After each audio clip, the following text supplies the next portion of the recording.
ప్రతి ఊరు వాడ మొదలుకొని ఢిల్లీ వరకు ఈ దేశం అంతా కూడా బాధతో కుమిలి కుంగిపోతున్న తరుణం.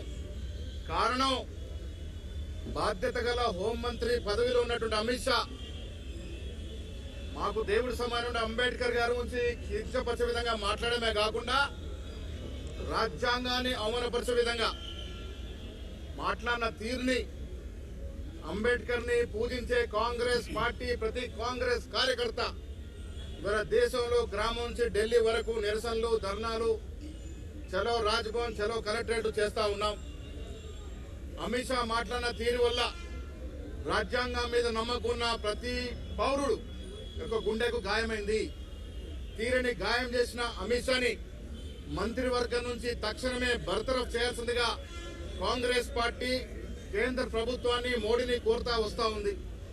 బర్తరఫ్ చేయాల్సింది పోయి అమిత్ షాని సమర్థించడం వల్ల మోడీ గారికి కూడా రాజ్యాంగం పట్ల నమ్మకం లేదనేది స్పష్టమైంది. అందుకే ఇవాళ భాగంగా చలో కలెక్టరేట్ కార్యక్రమాన్ని పిసిసి జరిగింది.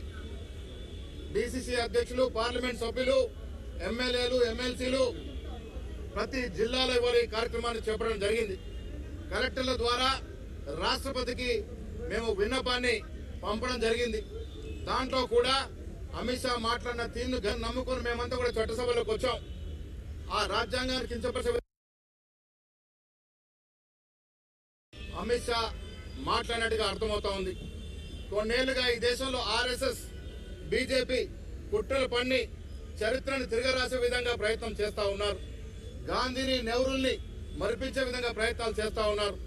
దేశ ప్రజల గుండెలో చిరస్థాయిగా ఉన్నటువంటి గాంధీని, నెహ్రూని, ఇందిరాగాంధీని మరిపించే తరం ఎవరి వల్ల కాదు.